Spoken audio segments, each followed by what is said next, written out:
Hello everyone, a very warm welcome to you all. I'm Akanksha Tiwari, Secretary of Asia Pacific Young Greens Network. The APYGN is an organization of Young Greens, the youth wing of the Green parties in the Asia Pacific region. We are excited to have you all for the second webinar of this year.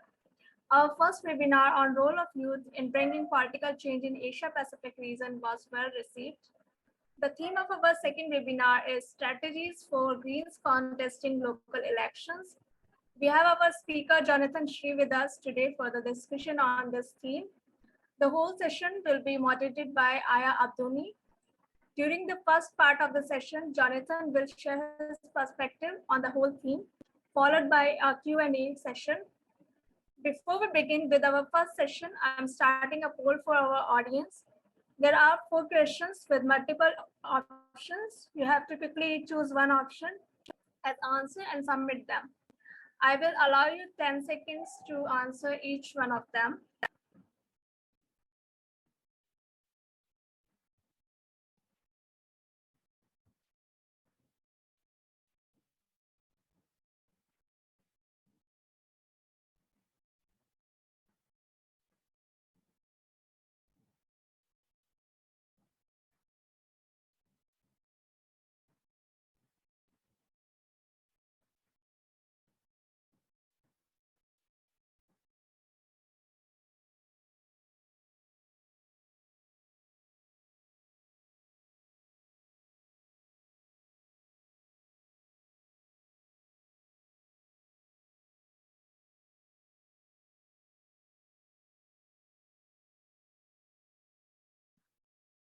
I believe they've all answered.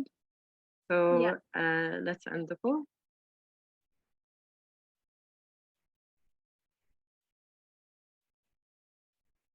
Okay.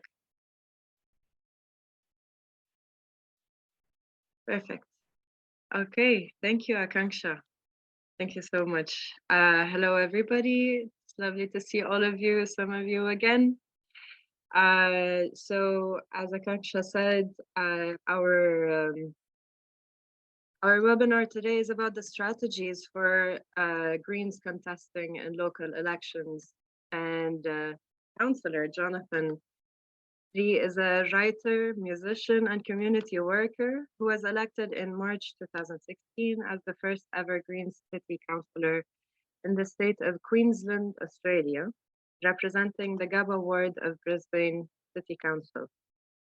He's one of the 26 city councillors in the local government, which covers a population of approximately 2 million residents. As a Greens member, Jonathan is focused on making the city more sustainable, equitable, and democratic, and on supporting grassroots community organizing and activism. So he was also successfully re-elected in March 2020 and has been focusing on various issues, including housing affordability and creating a more walkable, pedestrian-friendly neighborhood. So thank you, Jonathan, for joining us. Thank you so much for having me. It's a pleasure to be part of the discussion. It's a pleasure for us too. So before we start, just how did you get to the field of politics? What is the story behind you joining politics and the Greens? Tell us about it. Yeah, so the short version is that I think I was always a little bit politically engaged. I think growing up in Australia, but being the son of a migrant, I probably experienced a little bit of racism and saw kind of that kind of injustice of the system. And in my teenage years, got really interested in refugee rights because my father was a refugee. And so that sort of probably politicized me a little bit and started to take an interest in green politics also because of issues like First Nations justice and climate action, and eventually decided that running for election and getting involved in party politics was important because it was okay to have the activism on the street, but we also needed to have some way to directly influence the parliamentary system. And so, yeah, then decided to run.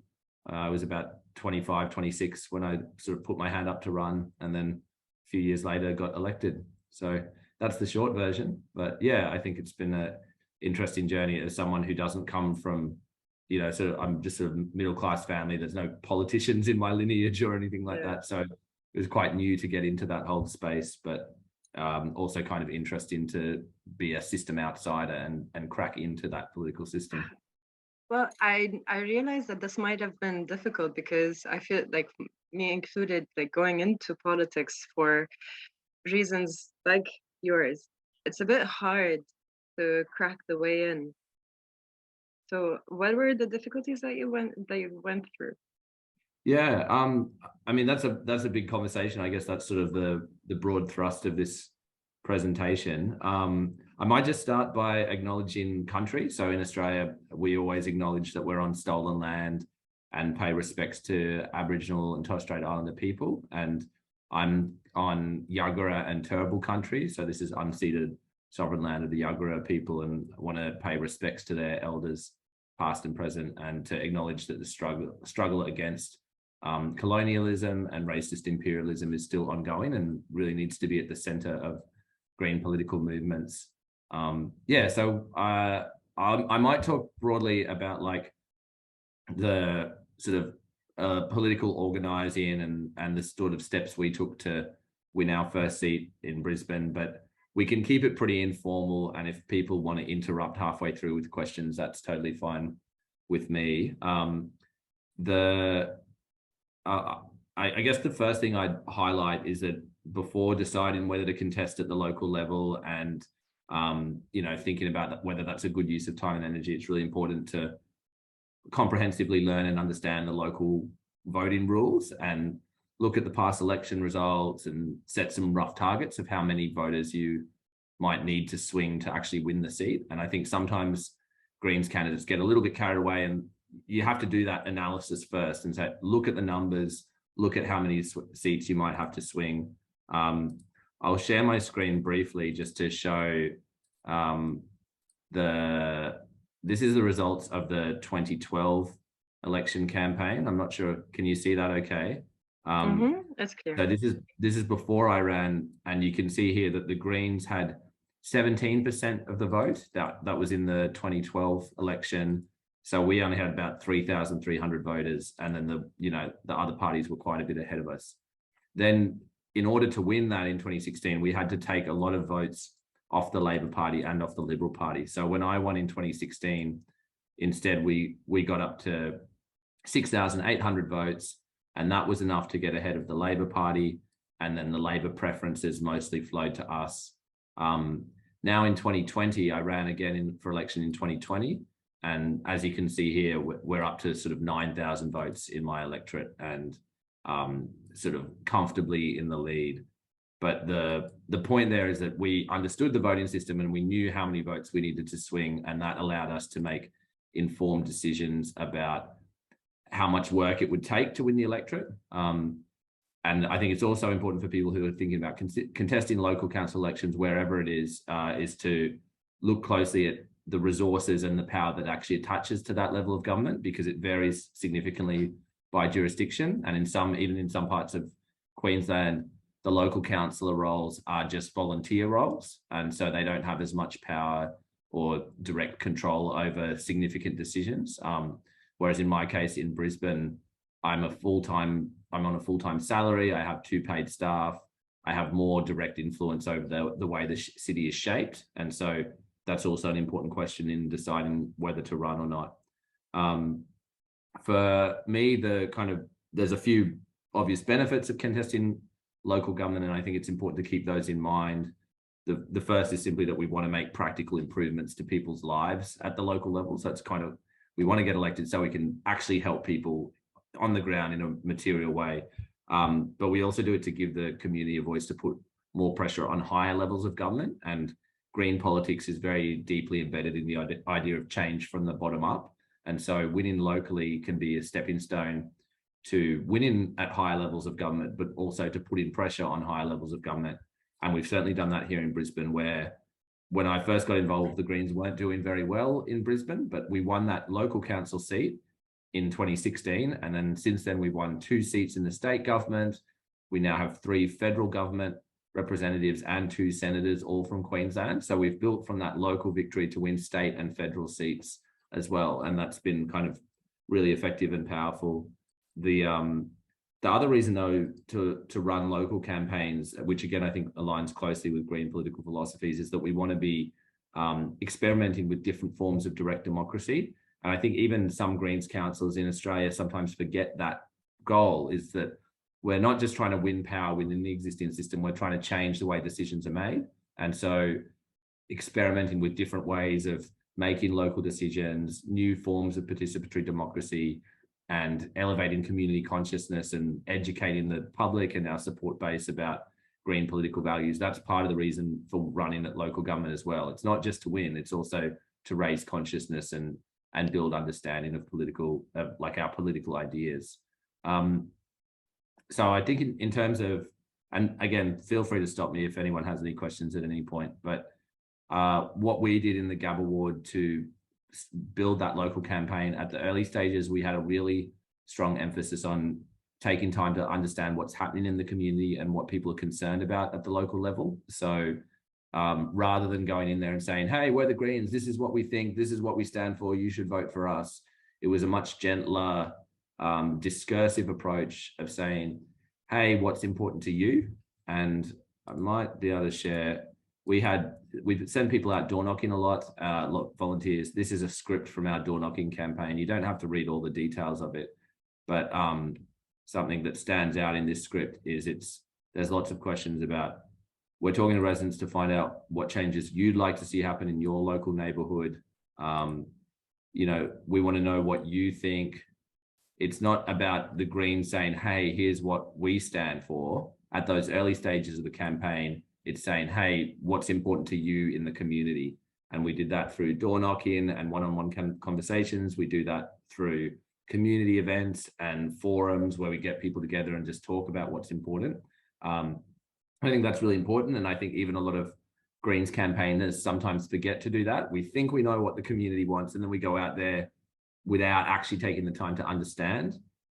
Similarly, I think it's really important to identify existing campaigns and projects that are active in the local area and see how we can support and connect and integrate with them. So we don't want to be taking over those activist struggles and community campaigns. We don't want to be diverting that volunteer energy away from activism and street protests, but we do want to be working out how we can connect that to our election campaigns and our political struggles as the Greens. And I think that's really important too. So I have a question on that. I do have a question on that. So coming from Lebanon, we have a lot of issues.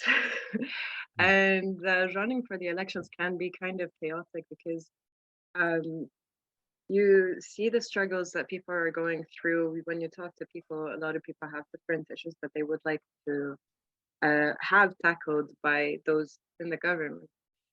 So in these kind of discussions, how would you choose what to focus on if there are many issues to work on?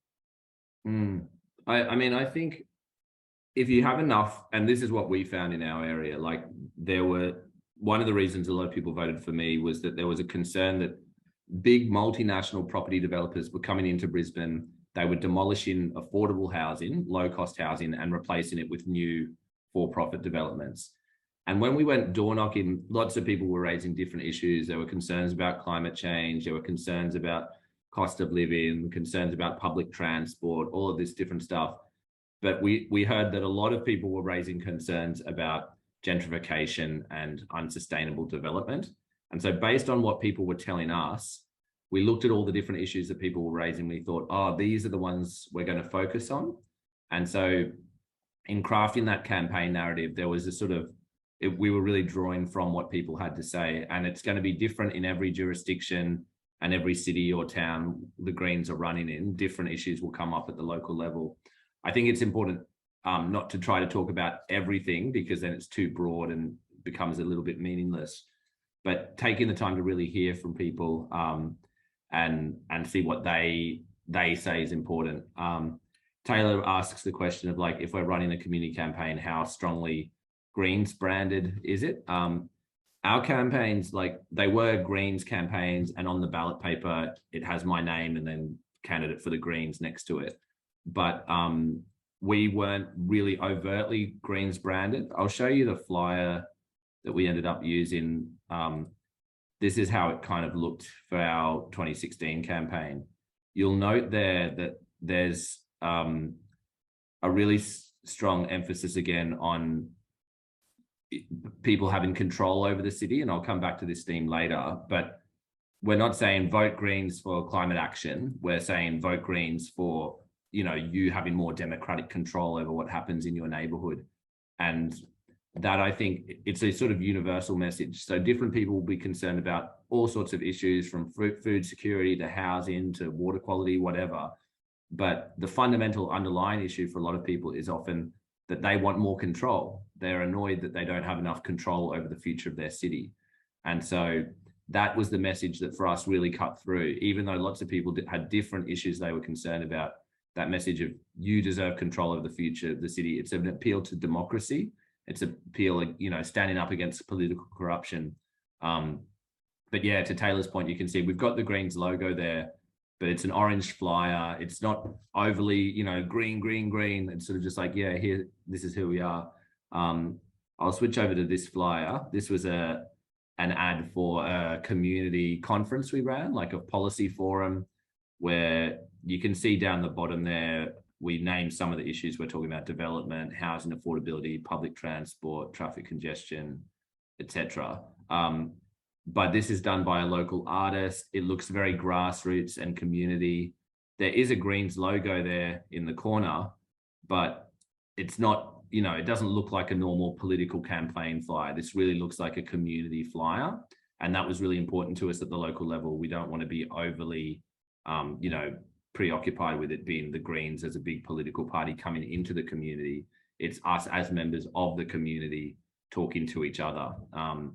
And I, for one, really like the way this stuff looks. Like, it's just very DIY, creative, artsy. I think it's in some ways more engaging for people than the flyer I showed you, which just looks like, that's classic political material. Vote one, Jonathan. Whereas this is like, oh, what do you want for your city?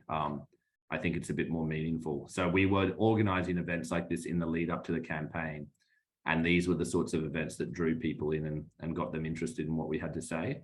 I know in the Australian Greens context, there's sort of, people sometimes aren't sure whether we should put the name Greens on the ballot paper or whether we just run as independents.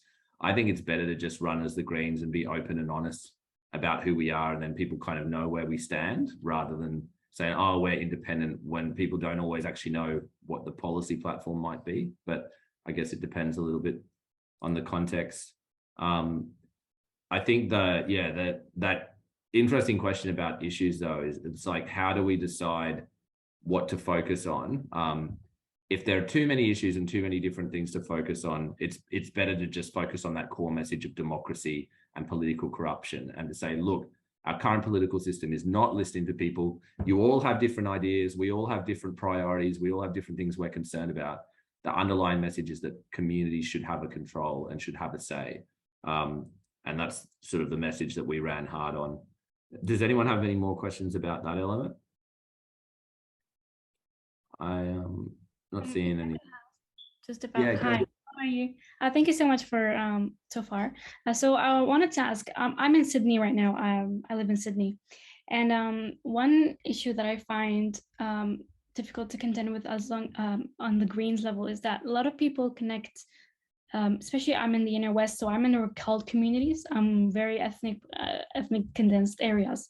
So a lot of people here don't connect much with the Greens, only because they see them as like this, really niche party. It's not to advertise as a party that's all for your well-being. It's more of just climate change. So a lot of people in ethnic communities don't really connect with the Greens. They vote Labour like just for lack of anything else. It's not just because it's not that they support or anything. So how can we bridge that gap between getting the Greens into the ethnic communities and having them talk more about Cal communities, and that they're concerned with all sorts of issues, not just this one climate change aspect that's actually about a lot of things. So how can we bridge that gap between the Greens and ethnic communities?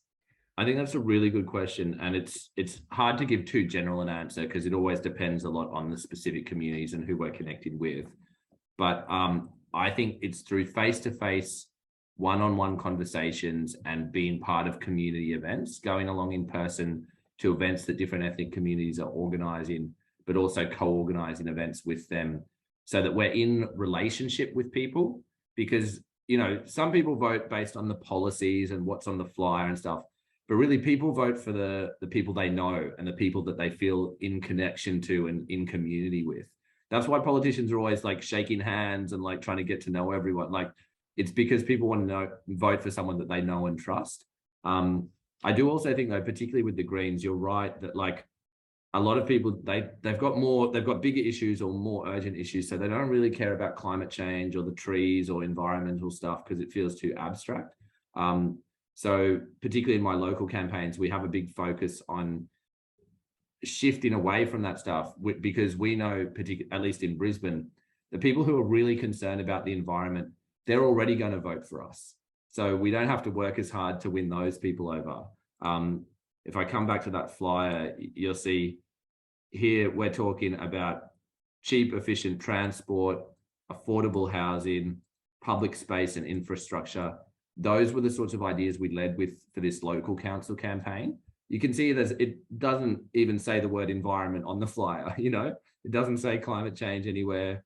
There's a little Greens logo, that's it. So we were really focusing on these other issues because we figured that the people who are really concerned about traditional green issues would already be voting for us anyway.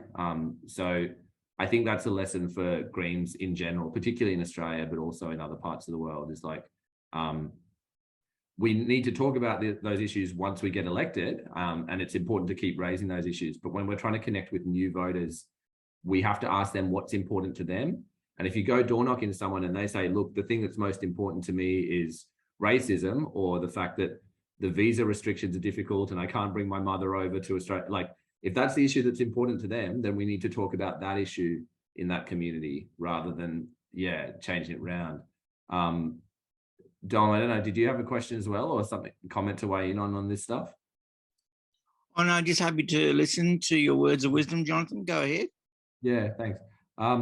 I'll also just share some images from some of the other campaign activities that we did. This is like in the lead up to the most recent community campaign. We had a sort of a verge gardening, a couple of verge gardening events where basically we were planting food along the streets. And so for people who are concerned about food security and people who are, you know, wanting to green up the neighborhood and deal with the effects of climate change and the urban heat island effect, this was a really good way for people to come together to plant some, you know, do something practical on the ground in their community. It didn't take much to organize. It was all just volunteers, and like someone was growing some seeds in their backyard and someone else helped us get some soil. Like, so this was a practical, you know, very direct form of community campaigning where we're out there literally planting stuff.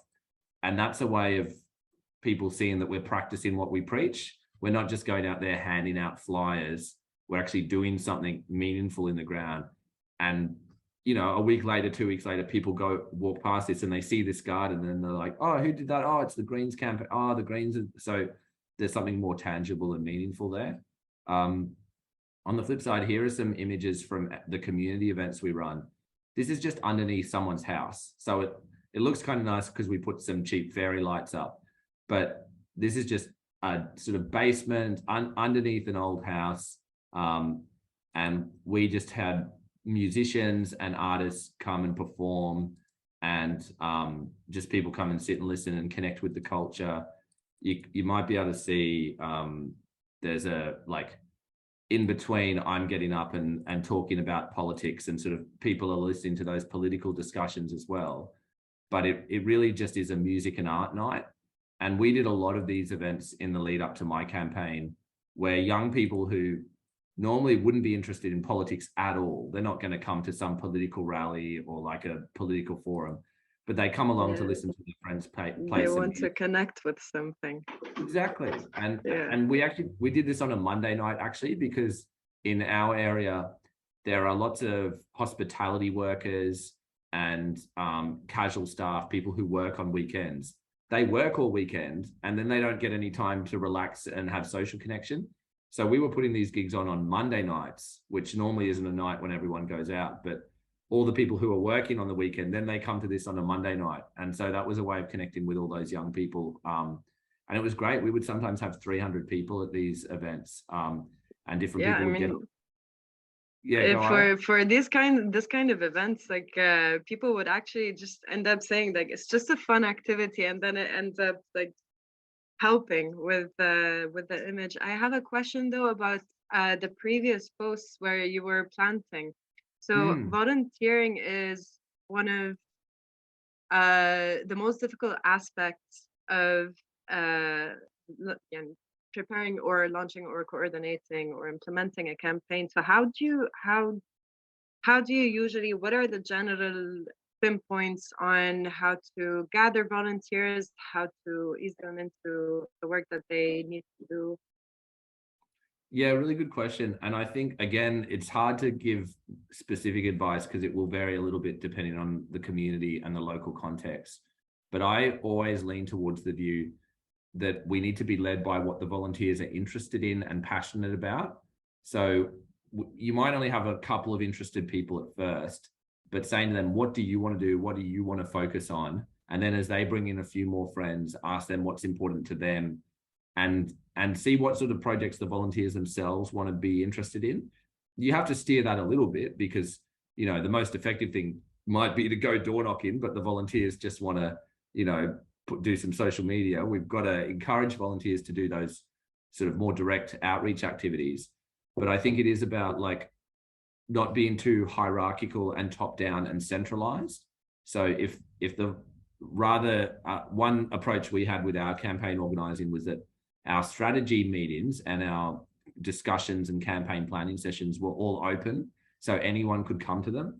Sometimes political parties and campaigns will be like, oh, we've got this secret group of 4 or 5 people and they're the ones who'll make all the decisions, and then they give orders to all the volunteers and tell the volunteers what to do. That's not very empowering for volunteers. People don't just want to follow orders, they actually want to have a say. And so like even when we were designing our campaign materials or our flyer or like, you know, what we're going to talk about, that's the product of big conversations amongst us. And I think that's quite, yeah, it makes it more meaningful and powerful for volunteers to feel like they have that kind of control over the campaign. I think the other piece of the answer though is that people need to, like, it has to be relational. It has to be connected to the people that you already sort of know. Like, it's a weird thing. It's kind of weird to ask your friends to come and do a thing because you're like, you have a bunch of mates that you hang out with and maybe you go to the bar and socialize with or whatever. It's kind of hard to convince them to all come and do some political campaigning, but it's actually more meaningful for people who are already mates with each other and already in relationship with each other, whether it's friendship groups or family groups or whatever, rather than just a bunch of random volunteer strangers who don't know each other. Like that happens too, but I tend to find that successful campaigns that keep volunteers and can build and attract more volunteers are the ones where people feel socially connected to each other as well. And I was going to try and show some more images of the, like, here's another of the sort of events we run, which is just in a park, and we're sort of put up a little bit of art on the walls and then people come and play music.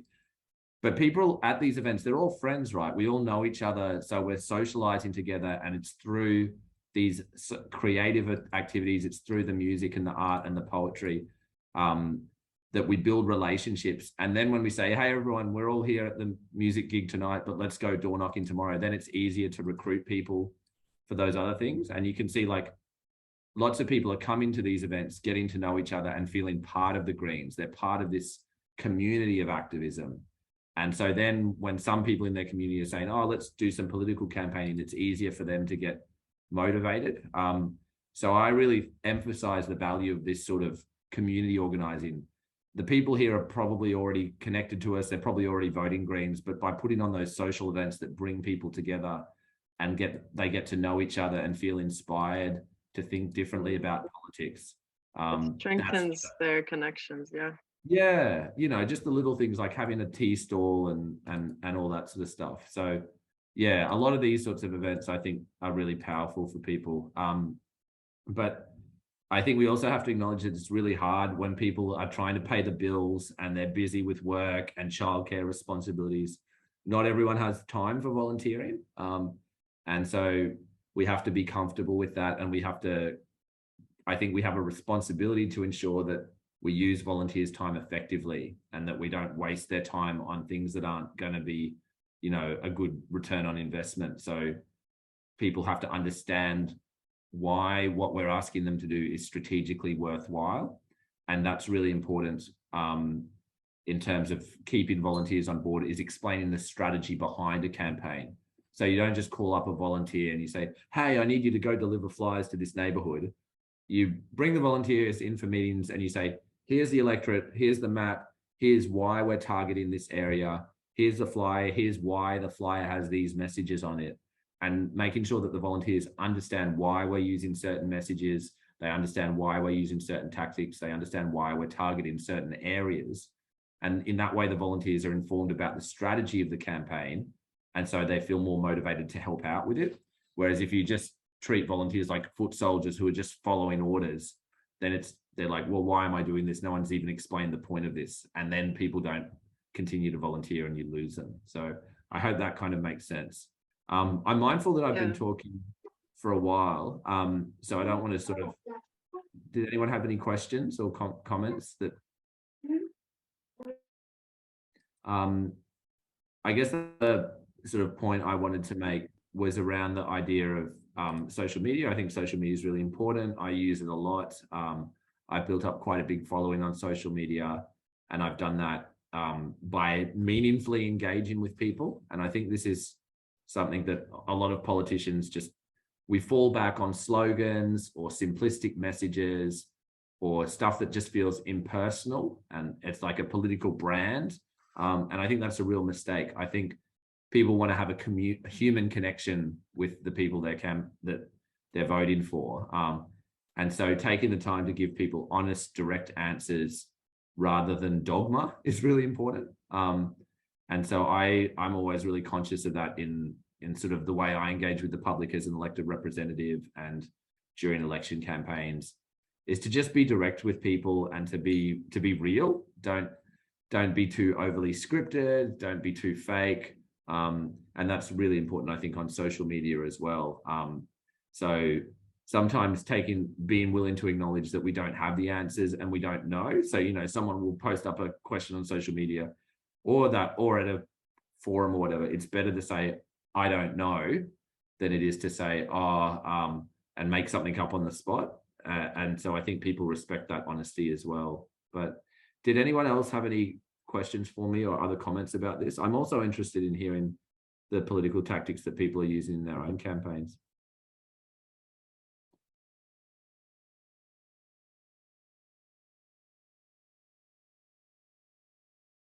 So if anyone has any questions, we can send it on the chat, or you can just go ahead and unmute. I'd just like to ask you about your experience through this and seeing how many young people, you as a young person, falling into that category, what is your perspective on young people taking part in political campaigns, elections, and like it can be related to your area, or like if you have an idea of how the neighboring countries, at least, how young people are taking part in elections and political activities even. Yeah, so when I first ran for office, I was 26. I'm 34 now, so I'm not as young anymore. But our campaign was really driven by young people. Most of the volunteers were like in their early 20s as university students, etc. We know all over the world that young people tend to be very politically conscious and concerned about the future, but also very cynical of party politics and elections. And so there's this dominant narrative, which I think is wrong, of like, oh, young people don't care or young people are disengaged. Actually, young people are really engaged and they have really strong opinions about stuff and they care about the way the world's heading. But they don't necessarily see how electoral politics and running political campaigns and stuff connects to that. And so I think, at least in my experience, the practical stuff like putting on community events where we're bringing people together, running those practical community projects where we're meaningfully improving the local neighborhood, that's one way of signaling to people that we're different. And I think for a lot of young people, being able to see that the Greens are not the same as the other political parties, that's really, really important. I can't stress that enough. I think sometimes there's a temptation of like, oh, we want to wear a suit and act like the other political parties. That I think is a mistake. Whether we're in Brisbane, Australia, or whether it's in Hyderabad in India, like, don't act like the other politicians. We want to do things differently, and that includes how we act and what our campaign materials look like and the kind of events we organize. But I think it also, again, comes back to responding to the issues that young people are raising. So, you know, we had in our area a lot of young people talking about rental issues. All the older people own their own homes, but a lot of the younger people are renters. And if young people are saying to us, hey, this is important to me, we reflect that back to them and talk about the issues that matter to them, like renters' rights. And so, yeah, I think sometimes because the people who are most engaged with politics often tend to be a little bit older and maybe a little bit more well off, that the political parties respond to that and saying, oh, those people are saying that this is important, so that's what we're going to campaign on. But they're actually hearing from the most privileged members of society. And whereas if you take the time to listen to what young people care about and what they want us to be talking about, that shapes our message. And then we're offering a platform that actually young people are excited about. And I think that's really helpful as well.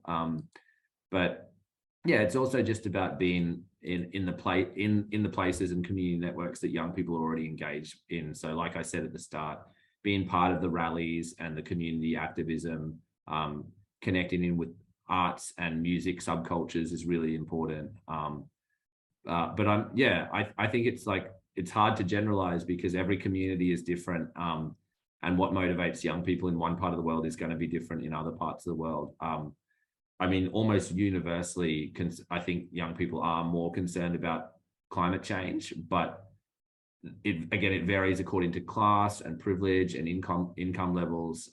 So rather than just assuming that, we have to actually ask people what's important to them. And sometimes it's about showing them how climate action connects to stuff at the local level. So as I said at the start, like, you know, maybe we're concerned about global warming, but at the local level, that means making public transport better. Maybe it means, you know, a lot of young people can't afford the bus. So you're talking about making bus fares free or cheap. And that's a form of climate action, and it's a green issue, but for those people on the ground, it's like they just want to be able to catch the bus. And so finding ways to talk about these issues in a manner that relates to people's local and immediate needs, I think is also really powerful.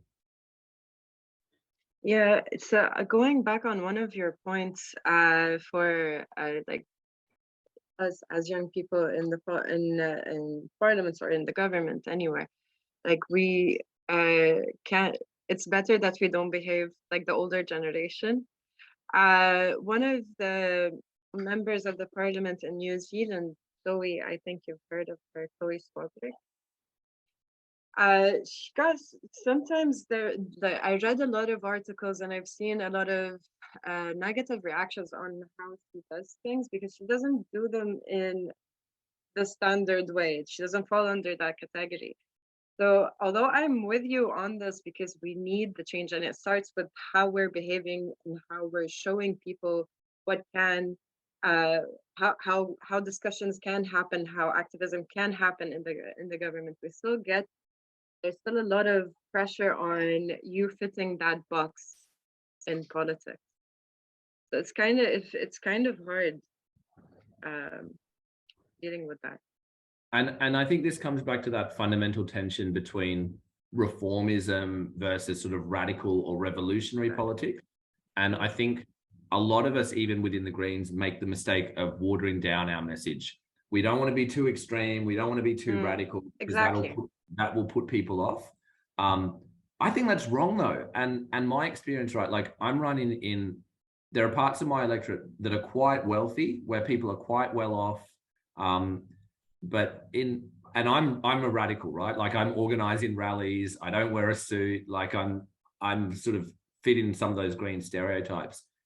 But now, having had me as an elected representative, even those well-off people in like suburbs like Kangaroo Point who live along the river and stuff, they're also now voting for me because on some level, everyone is cynical of the political establishment and everyone is sort of sick of the political status quo. You can see that, like, that's one of our campaign banners. It says, "Don't settle for the status quo."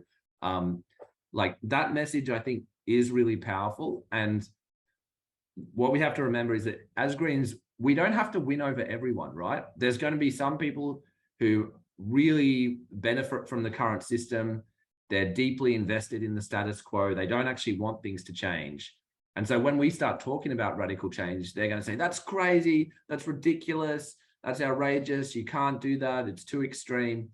But we don't care about those people. They're not the ones we're trying to win over. We're trying to connect with the people who've been oppressed and screwed over by the current system, who already have a yearning and an appetite for change.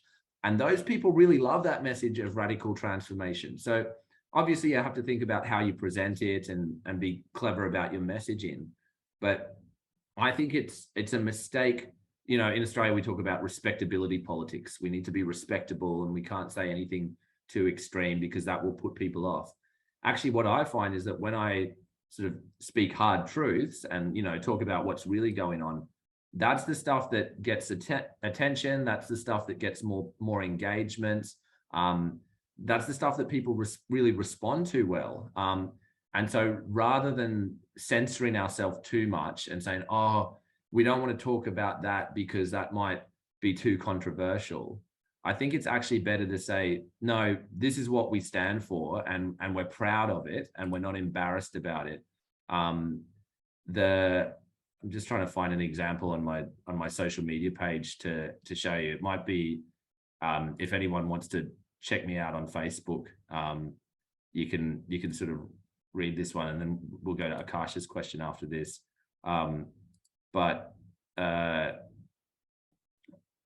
there's a lot of conversation in Australia at the moment around the cost of living and around the fact that people can't afford their own homes and can't afford food and all that sort of stuff.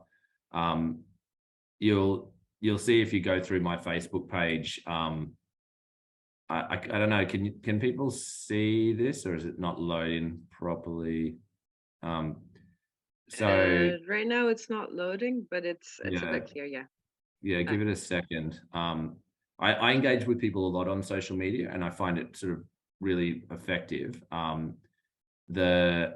sometimes it's effective because I'm talking about those controversial issues and sort of busting those stereotypes of what a Greens politician is supposed to talk about. So like last week, you can sort of see this post, right? How often do you steal to survive? And I'm talking about the fact that right now, lots of people can't afford to buy food. And I'm saying, like, I think it's ethically justifiable for people on low incomes to steal food from major supermarkets. Like, that's a very controversial thing for a politician to say, right? Like, for a politician to come out and say, "Look, people are struggling. I think it's okay for them to steal food."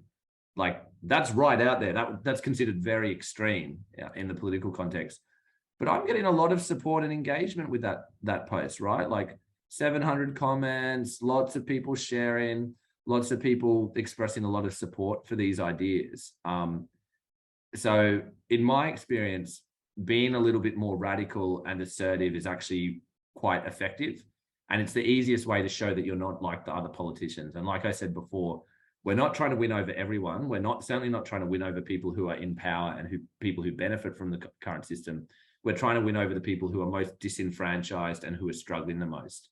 And I think particularly in the Greens, often even in sort of the global South and throughout Asia, often Greens candidates and Greens political volunteers come from the middle class. And so we still have these middle class sensibilities of, "Oh, we don't want to make waves. We don't want to be too radical."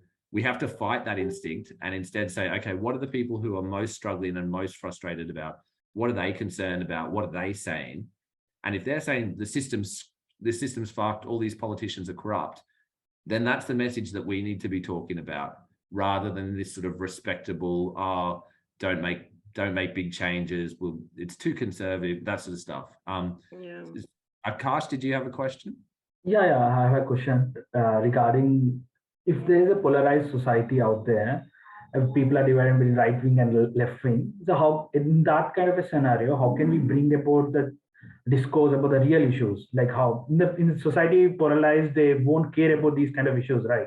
Right now in India, most of the people, they won't care about the real issues. They vote in elections based on some superficial issues, some category based issues and all. So in this kind of a scenario, how can we bring a discourse about the real developmental issues, and how can we run a campaign regarding that? I think it's relational, and I think it's slow and difficult work. There's no shortcuts to this sort of organizing. The stuff I was talking about before of like, you might only have 3 or 4 people who are interested in it, but you bring them along and you talk politics with them, and you ask them to bring a couple of their friends along to the next discussion, and you build it gradually. And it does take time, and that's one of the difficulties. Like, we can't short circuit this stuff. I think it comes about through face-to-face conversations and through deeper forms of engagement, because you're right that most people, they're too busy, they're not really paying attention, they just vote in based on a slogan, or the red political party or the blue political party, like that's the level of engagement. I think that's what we need to cut through, and we cut through that by doing community events and meaningful projects on the ground where people are, and by talking to people one-on-one. But I think it's probably a lot harder in places like India, where the political system is in some respects even more toxic and divisive.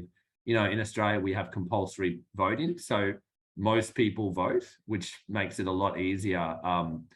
But I guess the flip side of that is that if people are somewhat polarized and really motivated around a certain issue, finding a way to connect that into your political framework can be really powerful. And that's what I said earlier about, like, we don't have to reinvent the wheel. We don't have to go in there and say to people, this is what you should care about. It's about, if there's already a movement on the streets or there's already some political current, we want to latch onto that and steer that in a direction that aligns with our values rather than ignoring that. So if people are frustrated because, the cost of fuel is rising, maybe as Greens, ideally, we don't want everyone to be driving anyway.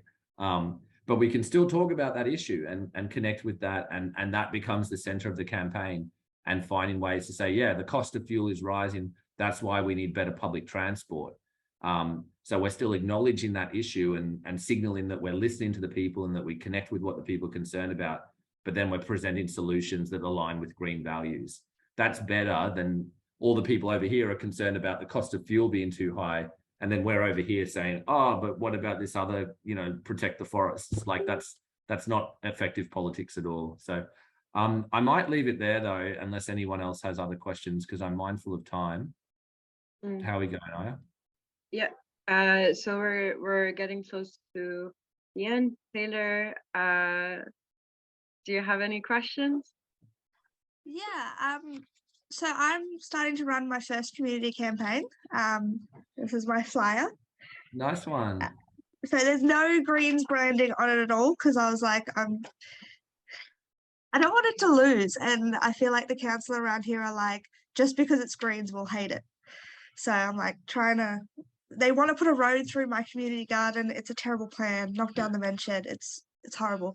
Can you tell me some wins that you've had from community campaigns?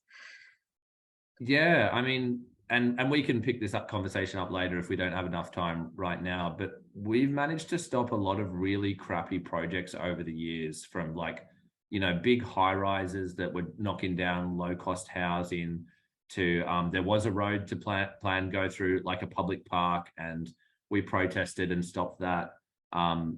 Recently, we had, I think you saw this one, Taylor, but we had a pensioner who was going to get evicted from public housing, and they were going to evict him so he'd become homeless. We rocked up with 80 of us in the front yard and said to the police, no, you can't evict him. And it was sort of a standoff between 80 Green protesters and the police officers, and the police backed down. And so, we win though, we do have those wins.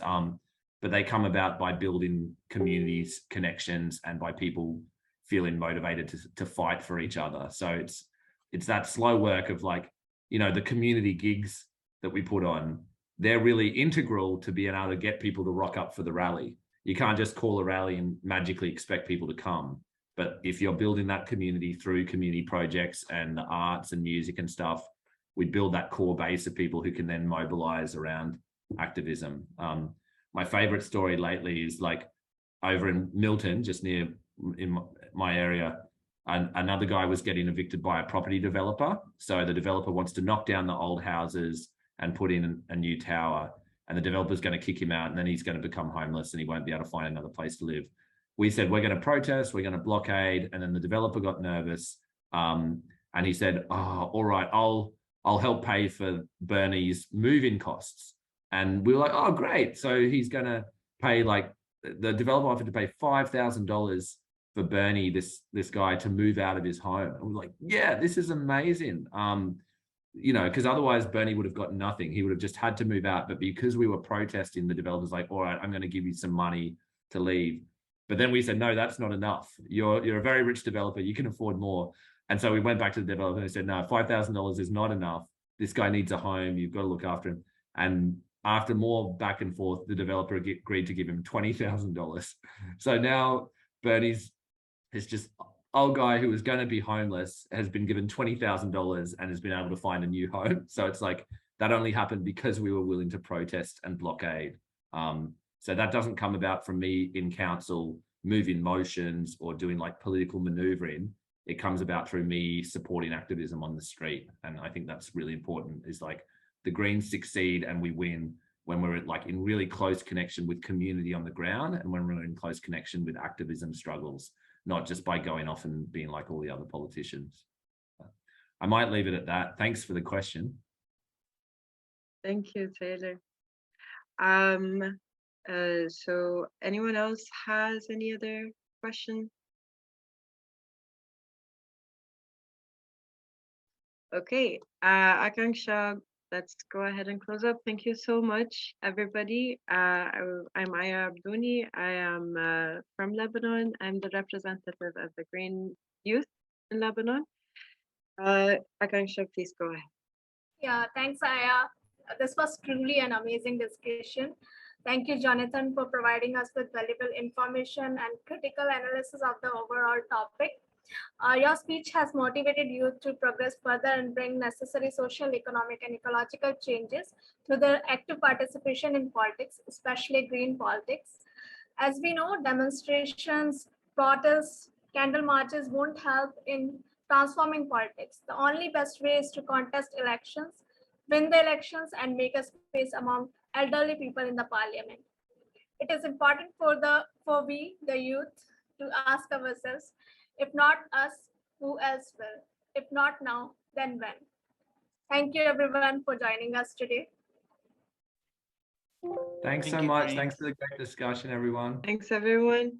Thanks, Jonathan. Have a great day. Thanks, Nice to Jonathan. meet you all. Good luck.